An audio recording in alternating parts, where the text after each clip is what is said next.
My mother blamed and resented me for my father's near-fatal accident. Even upon my father's death, I remained a thorn in her side. I've always known my life wasn't going to be the kind you see in feel-good movies. Adopted into a family where the age gap could easily fit another generation between us, I was the anomaly at family gatherings, the young face among wrinkled smiles, the boy in a world of history I could barely relate to. My dad, born in 1927, was a World War II veteran, a man whose silence told stories his words never could. My mom, a decade his junior, carried a gentleness eroded by time, and a deafness on her left side that made her world as lopsided as her hearing. I was 34 now, reflecting on a slice of my life from about 15 years ago that had shifted the course of my relationship with them, especially with my mom. That period became a chasm that widened with time, filled with silence, misunderstandings. The incident that set everything off was as mundane as it was tragic. It happened one night when the comfort of sleep was abruptly replaced by a startling thump from my dad's room.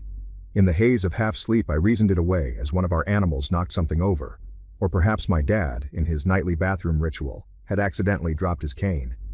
I rolled over, choosing the warmth of my bed over investigating. That decision would haunt me for years. Morning light brought the harsh reality crashing down. My nephew's scream pierced the usual quiet, a sound so filled with terror that it catapulted me from my bed. Rushing into my dad's room, the scene before me was one I'd replay over countless times. My dad, lying beside his bed, a blanket wrapped tightly around his neck, his skin turning a worrying shade of blue. Adrenaline kicked in.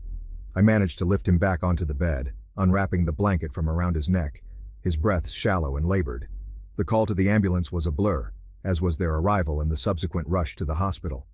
The layout of our house, something so ordinary, became a detail of contention, a piece of the puzzle in the blame that was cast my way. My room was adjacent to my father's, a fact that somehow was supposed to arm me with the ability to foresee and prevent the accident. Half asleep, my mind did not leap to disaster. It didn't occur to me that my father could fall out of bed despite his health issues. After his third stroke, my adoptive parents made the difficult decision to sleep in separate bedrooms. His mobility was impaired, and she needed her rest to be able to care for him during the day. This arrangement, while practical, created an unintended isolation for my father. His room was upstairs, while my mother's was directly below. That night, as fate would have it, my adoptive mother was turned onto her good ear, her deaf side exposed to the ceiling, and thus to any sounds that might have come from my father's room above. She didn't hear the fall, just as I didn't. Her deafness on her left side was not something new. We had all adapted to it in various ways over the years. Yet, in the aftermath, it felt like a cruel irony that neither of us heard the one sound that mattered most. The guilt of that night weighed heavily on me. The what-ifs haunted my thoughts. What if I had been fully awake? It was as if my proximity to my father's room that night endowed me with a responsibility I was unaware I had, a guard duty I failed. Following the incident, my dad's health spiraled, leading to his admission to an old folks' home for veterans. The air in our home thickened with tension, as if every word and gesture were filtered through a lens of blame. My mother, her grief manifesting as anger, directed her fury towards me, the convenient target for her swirling storm of emotions. It didn't matter that the fall was an accident, a tragic twist of fate that I, in my half-asleep state, could not have foreseen or prevented. In her eyes, I was the culprit, the reason her husband, my adoptive father, now lay in a bed at the old folks' home for veterans, his robust spirit dimmed. The initial conflict was a crack in the dam of our family dynamics, releasing a flood of long-suppressed frustrations and resentments. My mother's blame became the soundtrack of my life at home, a constant reminder of that night. Conversations were minefields. Each word I said weighed and found wanting, each silence loaded with accusation. The more she blamed, the more I withdrew, retreating into a shell of indifference to protect myself from the pain of her words. The moment I decided to join the army felt like the first step toward something new, a path that was entirely mine. But that dream quickly became entangled in the web of my family's expectations and my mother's fear of being left alone. My mother, wielding her grief like a weapon, saw my departure not as a young man's quest for his own path, but as abandonment. After filling out the necessary forms, ready to embark on this new journey, my mother took matters into her own hands in a way that left me stunned and betrayed. She spoke to the army recruiter, a conversation I was not privy to, but the consequences of which I felt deeply. My mother told them I had changed my mind about joining, that I couldn't go through with it. Her words, authoritative and final, painted a picture of doubt and indecision that was entirely hers, not mine. It was a deliberate act, one rooted in her desperation to keep me close, to ensure I remained at home to take care of my father. The realization that my mother would go to such lengths to keep me anchored to home, to a role she deemed suitable, was both heartbreaking and infuriating. The betrayal of that act, her going behind my back to alter the course of my future, strained our relationship even further. It was a clear sign that my desires, my aspirations, were secondary to her need to keep the family unit intact, regardless of the cost to my own dreams and autonomy. Faced with the collapse of my plans and the unbearable atmosphere at home, I made a decision that would set the course of my life for the next few years. College, a backup plan I had never intended to use, became my lifeline. The acceptance letter from a university 200 miles away was my ticket out of the stifling environment of blame and resentment. I packed my life into a few boxes, not knowing when or if I would return, driven by a desperate need for space and a fresh start. Life away from home was a stark contrast to what I had known. College presented a world of opportunities and challenges, but the freedom it afforded came with its own set of difficulties. The shadow of my family's turmoil followed me, a cloud that darkened even the brightest days. To support myself and avoid the need to return home, I took on 2 jobs, juggling academics and work in a relentless cycle that left little room for rest or reflection. Balancing work and school wasn't easy, but it became my new normal. The campus library was a sanctuary of sorts, a place where I could lose myself among the stacks of books and the quiet hum of students studying. Here, I wasn't the son blamed for his father's accident.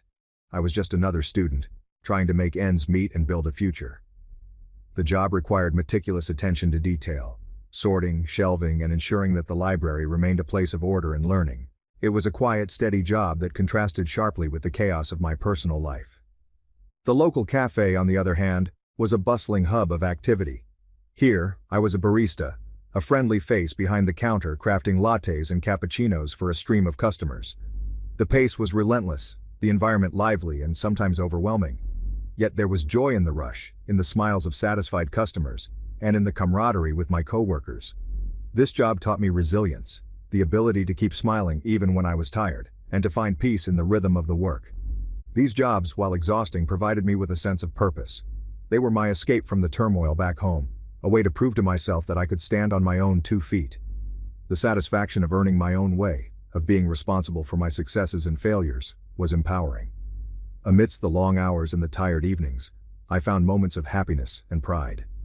Being busy, immersing myself in work and school, helped me to momentarily forget the bitterness of the past, allowing me to focus on building a new future for myself.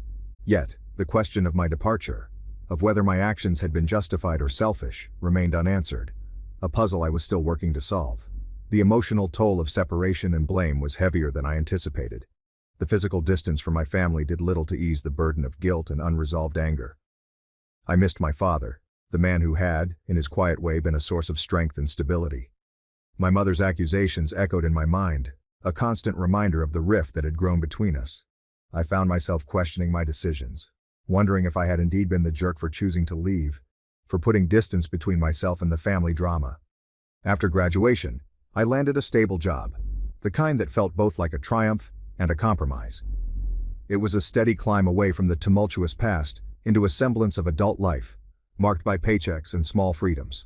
The rare trips back home were exercises in tension, the air thick with unspoken recriminations, and the heavy presence of my mother's enduring blame. It wasn't that I didn't want to see my father, it was the opposite. My heart ached for the man who seemed to shrink a little more with each passing day, his vitality sapped by illness and the domestic strife that buzzed around him like an unrelenting swarm. Driven by a mix of guilt and love, I set a new goal for myself: to earn enough money to afford the best possible treatment for my father.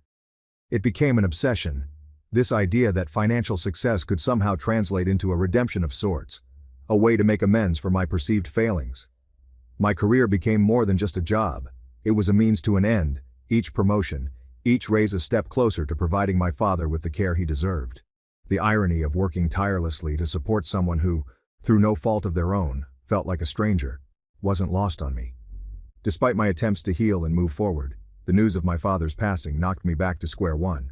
That night I received a call at an hour so late, it felt like the world itself was holding its breath. It was my aunt on the other end, her voice steady but laced with an unmistakable sorrow.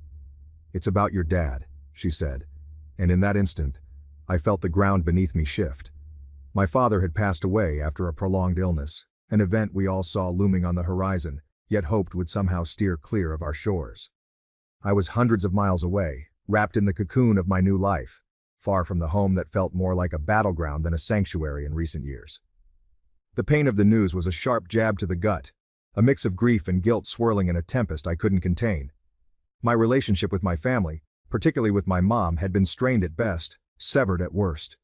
Yet, the finality of my father's departure cut through those tangled feelings, reminding me that beneath the resentment and misunderstandings there was love, raw, unfiltered love for the man who, though not of my blood, had been a pillar in my life.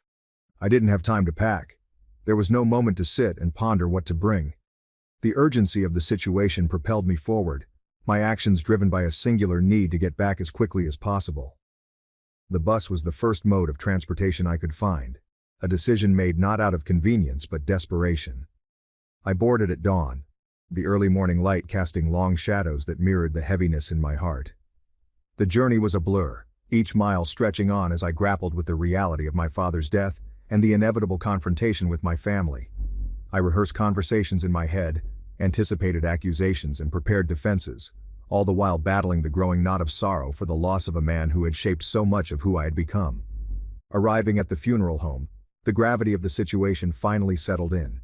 I saw him there, lying in repose, a tranquility on his face that had eluded him in his final years. My father looked at peace, a stark contrast to the turmoil raging within me. The sight of him, so still and serene, broke through the walls I had built around my heart. The grievances that once seemed insurmountable now appeared petty in the face of such profound loss. My eyes traced the lines of his face, each wrinkle a testament to the life he had lived, the battles he had fought, and the love he had given, however imperfectly. Standing before him, I was acutely aware of the finality of death, how it leaves no room for apologies, for mending fences, for saying all the things left unsaid. The weight of my unresolved feelings towards my family, my mother's harsh words, and the guilt of my perceived negligence crushed me. In that moment, I wished for nothing more than to turn back time, to relive those last days with the knowledge of their fleeting nature, to offer words of love instead of silence. My father's passing was a great loss, a void that would never be filled. Yet it also served as a stark reminder of the fragility of life and the importance of forgiveness, understanding, and compassion. As I stood there, amidst the somber faces of those who had known and loved him, I realized that holding on to anger and resentment served no purpose but to prolong the pain. In that moment, all I felt was the piercing ache of missing a man who had been more than just a father figure. He had been a guide, a confidant, and, in his own way, a source of unwavering support. Standing at the end of the somber line, I extended my hand, offering a quiet, "Thank you," to each person who had come to pay their respects to my father. The room was filled with a heavy silence, punctuated only by soft murmurs and the occasional shuffle of feet. It was a moment of closure, a final goodbye to a man who had been a constant in my life, despite our complexities and the distance that had grown between us.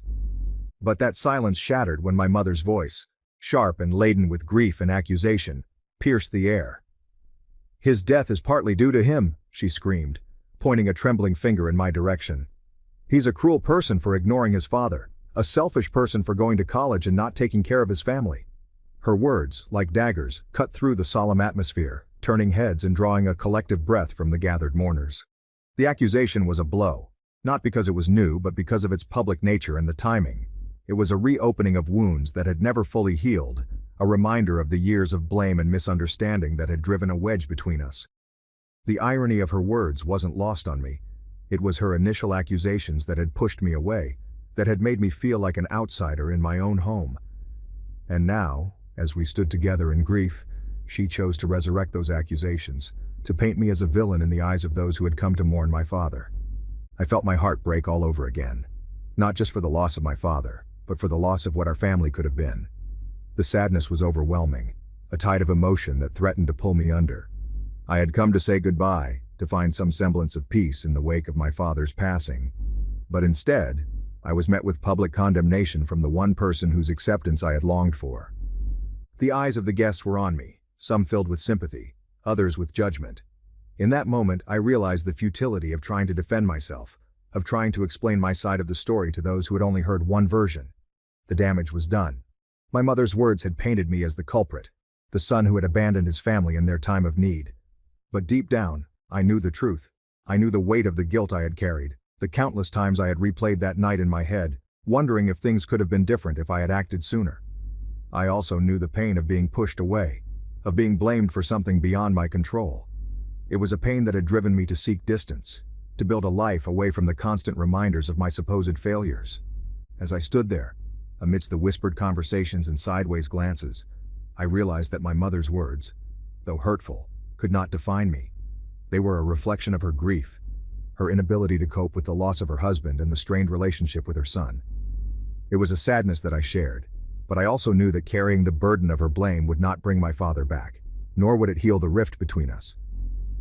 There I was, sitting on the porch of the funeral home, my tears falling silently.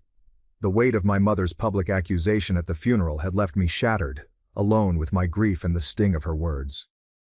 It felt as though the ground beneath me had opened up, swallowing the last remnants of what family meant to me. My aunt found me there, her presence a gentle reminder that I wasn't completely forsaken.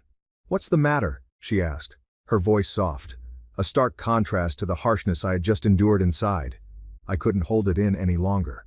The dam broke and I told her everything. How my mother blamed me for my father's death, how she labeled me cruel and selfish in front of everyone. The words poured out, raw and unfiltered, the pain and confusion I had been carrying for so long finally finding an outlet. My aunt listened quietly, her expression one of sadness and understanding.